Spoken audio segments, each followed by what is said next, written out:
खुशखबरी खुशखबरी खुशखबरी। जी हाँ दोस्तों, मिठाई बांटने का समय आ चुका है।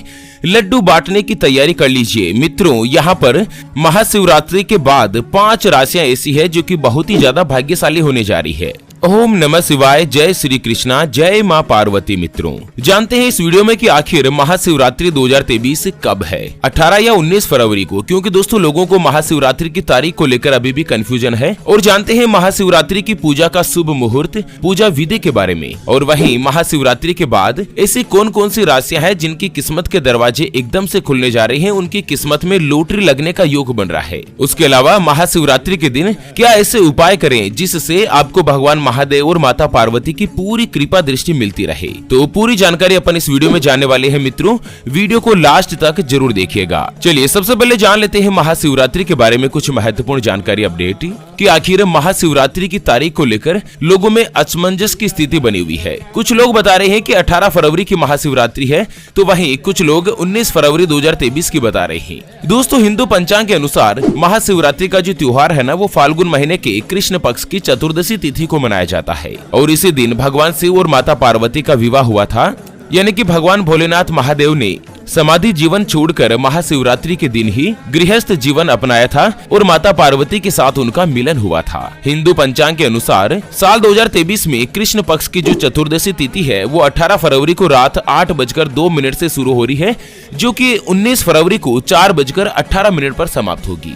वैसे महाशिवरात्रि की जो पूजा है ना, वो निशिता काल में की जाती है, इसलिए महाशिवरात्रि का जो त्योहार है वो 18 फरवरी को ही मनाया जाएगा। चलिए बात करते हैं महाशिवरात्रि के पूजा मुहूर्त के बारे में। तो आपको बता दें महाशिवरात्रि की जो पूजा है ना, वो 4 पहर में की जाती है। पहले पहर में पूजा 18 फरवरी को शाम को 6:41 से 9:50 तक, द्वितीय पहर 9:50 से लेकर 12:53 तक और तृतीय पहर 12:53 से 3:58 तक। चतुर्थ पहर की जो पूजा होगी वो 19 फरवरी को 3:58 सुबह से लेकर 7:06 तक रहेगी। अगर कोई व्यक्ति महाशिवरात्रि का जो व्रत करता है ना, तो व्रत का पारण 19 फरवरी को सुबह 6:11 से लेकर दोपहर 2:41 तक रहेगा। चलिए बात कर लेते हैं महाशिवरात्रि की पूजा विधि के बारे में कि आखिर किस तरह से भगवान भोलेनाथ की पूजा करनी चाहिए। दोस्तों महाशिवरात्रि के दिन आपको सबसे पहले सूर्योदय से पहले ही उठना है और स्नान कर लेना है। ध्यान रखें, स्नान करने के लिए नहाने के पानी में आपको कुछ बूंदे गंगा जल की डाल देनी है ताकि आप शुद्ध हो जाएं। और उसके बाद साफ कपड़े पहनकर व्रत करने का संकल्प लें, अगर आपको महाशिवरात्रि का व्रत करना है तो। उसके बाद भगवान शिव शंकर की विधि विधान से पूजा करें। सबसे पहले पंचामृत से भगवान शिव शंकर का अभिषेक करें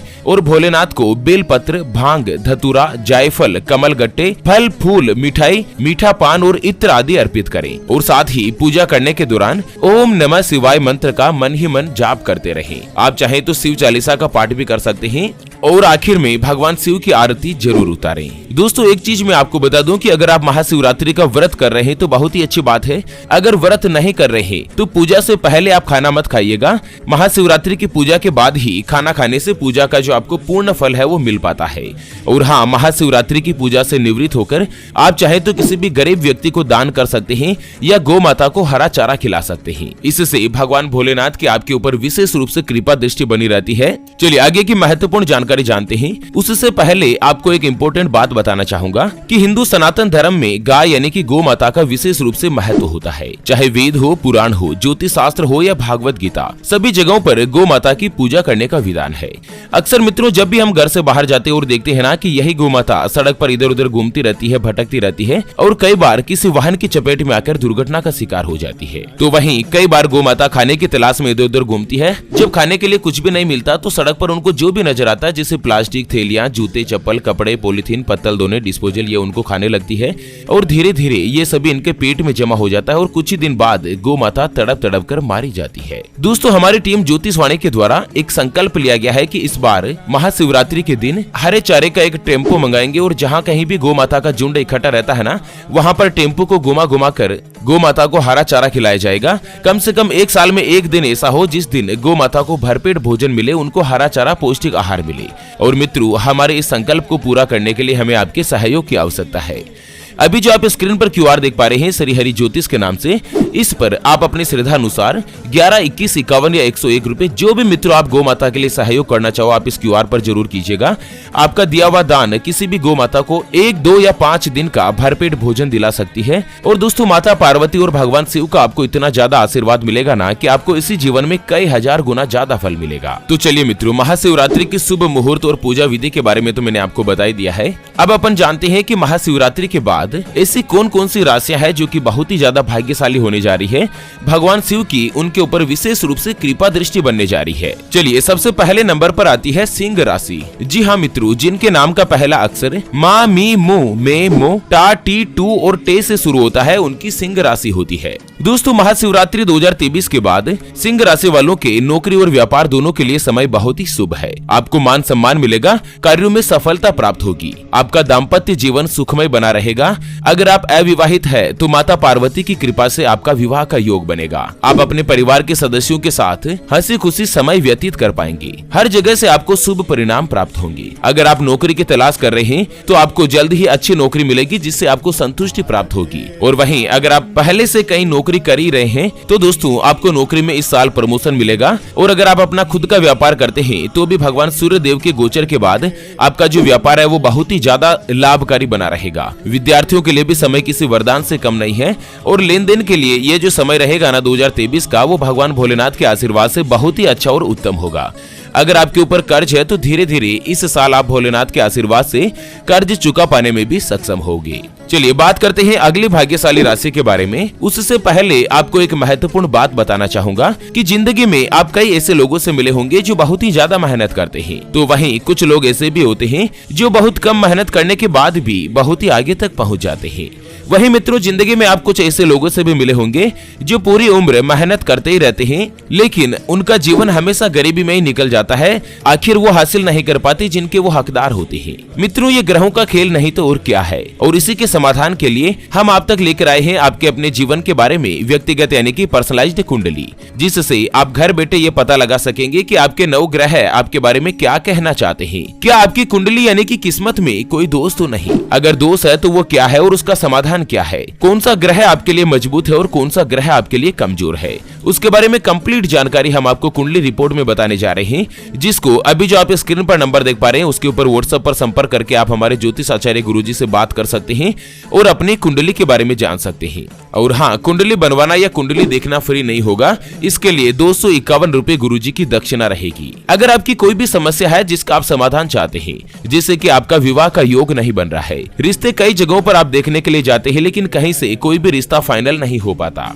आपके परिवार के सदस्यों में आपस में बनती नहीं है, पति पत्नी के बीच लड़ाई झगड़ा बना रहता है, आपके ऊपर कर्ज हो चुका है जिसको आप चुका नहीं पा रहे हैं, या आपके घर में हमेशा धन की कमी बनी रहती है, लड़का लड़की का विवाह होने जा रहा है और विवाह से पहले आप उनका गुण मिलान करवाना चाहते हैं, जानना चाहते हैं कि मित्रों बच्चे बच्ची का संबंध बनने से पहले आखिर विवाह के लिए कितने गुण मिल रहे हैं, विवाह के बाद का जीवन कैसा होगा, या आपको संतान का सुख नहीं मिल रहा है, या बच्चे का पढ़ाई में मन नहीं लगता। अगर कुछ भी समस्या है जिसका समाधान आप हमारे ज्योतिष आचार्य गुरुजी से जानना चाहते हैं तो स्क्रीन पर दिए गए नंबर पर व्हाट्सएप पर आप संपर्क कीजिए और गुरुजी से आप कुंडली के बारे में बात कर सकते हैं। चलिए बात करते हैं महाशिवरात्रि के बाद अगली भाग्यशाली राशि के बारे में, तो वो आती है धनु राशि। जी हाँ मित्रों, जिनके नाम का पहला अक्षर ये, यो, भा, भी, भू, द, फै, ड और बे से शुरू होता है, उनकी धनु राशि होती है। धनु राशि वालों के लिए ये जो समय रहेगा ना महाशिवरात्रि का, वो बहुत ही अच्छा, शुभ और लाभकारी होगा। लेन देन के लिए समय अच्छा है, शुभ है। इस दौरान आपका मान सम्मान बढ़ेगा, कार्य क्षेत्र में आपको लाभ मिलेगा, भगवान सूर्य के गोचर से आपको सफलता हासिल होगी, धन आगमन के नए अवसर प्राप्त होंगे। और जो व्यक्ति व्यापार करते हैं, जो अपना खुद का व्यवसाय करते हैं ना, उनको इस साल व्यापार में मुनाफा होगा। यह समय आपके लिए किसी वरदान से कम नहीं होगा। भगवान भोलेनाथ के आशीर्वाद से आपके जीवन के सभी बिगड़े हुए काम बनते चले जाएंगे।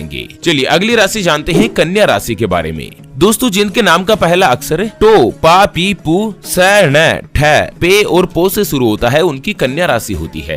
कन्या राशि वालों को महाशिवरात्रि के दौरान पारिवारिक रिश्तों में मधुरता बढ़ेगी, नौकरी की तलाश कर रहे लोगों को शुभ परिणाम मिल सकता है, आपके आत्मविश्वास में बढ़ोतरी होगी, दाम्पत्य जीवन सुखमय रहेगा, धन का लाभ होगा जिससे आपका आर्थिक पक्ष भी मजबूत होगा, धन से जुड़े मामलों में सफलता हासिल होगी, समाज में आपका मान सम्मान बढ़ेगा, पद प्रतिष्ठा की प्राप्ति होगी। अगर आप कहीं पर भी कोई भी इन्वेस्टमेंट इन्वेस्टमेंट करते हैं तो उससे भी आपको लाभ ही प्राप्त होगा। चलिए अगली और अंतिम राशि की बात करें तो वो आती है मिथुन राशि। जी हाँ मित्रों, जिनके नाम का पहला अक्षर का, की, कु, बड़ा ग, छ, के, को और हा से शुरू होता है, उनकी मिथुन राशि होती है। मिथुन राशि वालों को साल 2023 में 18 फरवरी के बाद धन का अच्छी तरीके से लाभ होगा, जिससे आपको आर्थिक पक्ष मजबूत बनेगा। व्यवसाय में भी आपके प्रॉफिट होने के योग बनेंगे। भाई बहन से आपको मदद मिल सकती है। आपके साहस और पराक्रम में बढ़ोतरी होगी। मान सम्मान और पद प्रतिष्ठा में भी बढ़ोतरी होगी। जीवन साथी के साथ समय व्यतीत करने का अवसर मिलेगा। कार्यों में सफलता मिलने के योग बन रहे हैं और भाग्य का आपको पूरी तरीके से साथ मिलेगा। आप नौकरी करते हैं या व्यापार करते हैं, दोनों ही परिस्थिति में समय आपके लिए शुभ रहेगा। आपके द्वारा किए गए कार्यों की सराहना होगी और परिवार के सदस्यों के साथ समय व्यतीत करने का आपको अवसर मिलेगा। दाम्पत्य जीवन में आप सुख का अनुभव करेंगे और आपके परिवार में अचानक से इस साल कहीं से भी शुभ समाचार की प्राप्ति होगी। ओके मित्रों, वैसे अगर आपकी कोई और राशि और आप अपनी राशि के बारे में विश्लेषण करवाना चाहते हैं तो स्क्रीन पर दिए गए नंबर पर आप संपर्क करके गुरुजी से बात कर सकते हैं। अच्छा, फिर से होंगे हाजिर एक और नई और काम की जानकारी के साथ। तब तक के लिए ओम नमः शिवाय, जय श्री कृष्णा, जय श्री राधे मित्रों।